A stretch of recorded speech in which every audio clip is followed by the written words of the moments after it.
Anda kembali di Ayus Malam pemirsa, Satlantas Polres Badung menangkap 2 WNA yang berjoget di atap mobil. Atas aksinya itu 2 WNA meminta maaf sementara pengemudi mobil ditilang.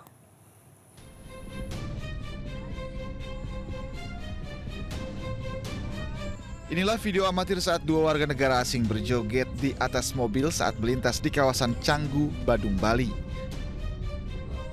Jajaran Satlantas Polres Badung langsung memburu keberadaan mobil tersebut. 2 warga asing tersebut berkeluarga negaraan Inggris dan Kanada. Keduanya langsung meminta maaf atas tindakan yang diakui di bawah pengaruh minuman keras. Sementara sopir mobil yang mengaku disewa oleh kedua warga asing tersebut dikenakan sanksi tilang. Kita datangi, kita integrasi, memang mereka mengakui bahwa mereka sedang dalam pengaruh alkohol. Kalau yang mengendari, yang nyopir mobilnya itu siapa lagi? Yang nyopirnya mereka membayar, ya, jadi supir itu ada supir bayaran, supir sewaan untuk melayani mereka untuk menyupir ya selama berada di wilayah Kuta lah, Kuta Utara. Untuk mengurangi bule berulah, Pemprov Bali telah menerbitkan Surat Edaran Nomor 7 Tahun 2025 pada 24 Maret 2025 lalu. Surat edaran tersebut berisi kewajiban, larangan, serta sanksi bagi wisatawan asing. Dari Badung, Bali, Indira Ari, iNews melaporkan. Polisi tangkap 6 terduga pelaku aksi premanisme dan intimidasi terhadap purnawirawan Polri di area Pasar Induk, Kramat Jati. Sementara itu, buntut aksi premanisme yang meresahkan petugas membongkar posko ormas. Kamu itu maksudnya apa? Kamu mengatakan nama siapa? Siapa yang tahu? Kamu berada di sini mengatas nama siapa? Ini perintah gua anu, Perintah siapa? Ini gua belnya. Ayo. Yo. Salah satu terduga pelaku aksi premanisme dan intimidasi terhadap purnawirawan Polri adalah seorang pria berinisial PP. Ya oke. Masih ingat nggak? Hah? Ya terus, yo. Pelaku ditangkap di kontrakannya yang tak jauh dari Pasar Induk Kramat Jati, Jakarta Timur. Pelaku PP merupakan orang yang mengintimidasi dan mendorong dengan badan purnawirawan Polri bernama Ibtu Teguh yang menjadi kepala keamanan di Pasar Induk Kramat Jati. Oh siapa? Dari hasil pengembangan, petugas juga menangkap 5 orang lainnya dengan total 6 orang yang berhasil diamankan.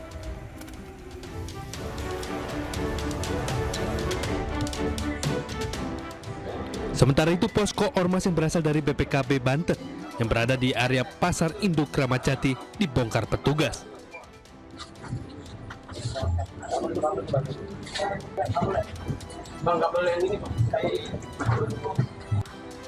Dalam pembongkaran tersebut tidak ada satupun anggota ormas.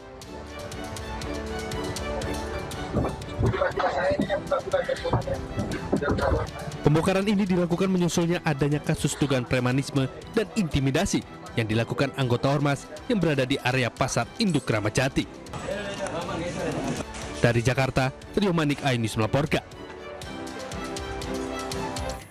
Kapolri Jenderal Listio Sigit Prabowo menegaskan akan menindak tegas premanisme berkedok ormas. Pemberantasan premanisme itu akan dimaksimalkan dalam operasi pekat yang akan dilakukan serentak di seluruh Indonesia. Bagaimana kita terus mendorong agar anggota semakin banyak hadir di tengah-tengah masyarakat, di tengah isu-isu yang kemudian memerlukan kehadiran Polri, antara lain seperti pemberantasan preman di wilayah-wilayah tertentu, wilayah industri, kemudian kasus-kasus lain yang mengganggu debt collector dan sebagainya. Roy Suryo penuhi panggilan penyidik Polda Metro Jaya dalam kasus tudingan ijazah palsu Joko Widodo. Dalam pemeriksaan, Roy Suryo mendapat 24 pertanyaan dari penyidik. Usai diperiksa penyidik di Polda Metro Jaya, Roy Suryo buka suara terkait pemeriksaan terhadap dirinya. Dalam laporan yang dilayangkan Presiden ke-7 Republik Indonesia Joko Widodo soal tudingan ijazah palsu. Selama 2 jam diperiksa, Roy Suryo dicecar 24 pertanyaan. Ia sempat menolak menjawab pertanyaan penyidik karena pertanyaan tidak sesuai dengan surat panggilan. Jadi ini clear banget ya. Ini clear banget. Jadi LP itu ada pelapornya, tapi lucunya nggak ada terlapor. Sekali lagi ya, tidak ada nama terlapor. Jadi untuk para kuasa hukum yang kemarin sudah nyebut-nyebut nama, inisial dan sebagainya, hentikan tindakan-tindakan seperti itu tidak bagus ya untuk masyarakat. Karena ternyata tidak ada terlapornya. Jadi kalau tidak ada terlapornya saya nggak perlu jawab. Karena kalau saya menjawab, jangan-jangan saya nanti jadi saksi. Kalau jadi saksi dan saudara yang terlapor. Selain Roy Suryo, pegiat media sosial Dr. Tifa hadir di Polda Metro Jaya terkait dugaan penyebaran informasi mengenai penggunaan ijazah palsu Joko Widodo. Pegiat media sosial Dr. Tifa hadir di Polda Metro Jaya didampingi sejumlah pendukungnya.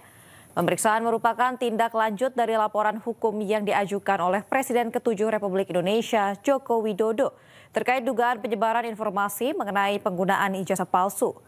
Roy Suryo dan Dr. Tifa dikenal sebagai dua sosok yang secara terbuka menyuarakan keraguan atas ijazah milik Jokowi. Minta klarifikasi, minta penjelasan tentang apa sebetulnya peristiwa yang terjadi di tanggal 26 Maret 2025 tersebut, sampai dengan terakhir saya tidak mendapatkan sebuah jawaban. Ya.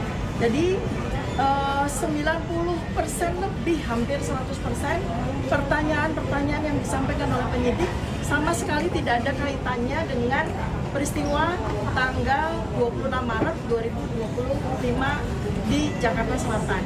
Ya. Dan karena itu saya juga menggunakan hak saya untuk tidak menjawab pertanyaan-pertanyaan yang tidak relevan dengan isi substansi dari undangan klarifikasi ini. Kabid Humas Polda Metro Jaya, Kombes Ade Ari mengatakan pihaknya telah memeriksa 24 saksi dalam kasus ijazah palsu Jokowi. Selain itu, penyidik juga telah menyita bukti berupa flash disk berisi tautan dan sejumlah dokumen. Sampai dengan hari ini setidaknya ada 24 saksi yang telah diambil keterangan dalam tahap pendalaman di proses penyelidikan. Membuat laporan hingga saat ini ada beberapa barang bukti yang sudah diterima oleh penyelidik, antara lain ada 1 buah flash disk berisikan 24 link video YouTube dan konten pada media sosial X, ya. Kemudian ada beberapa dokumen fotokopi ijazah, kemudian ada printout legalisir dan juga ada fotokopi cover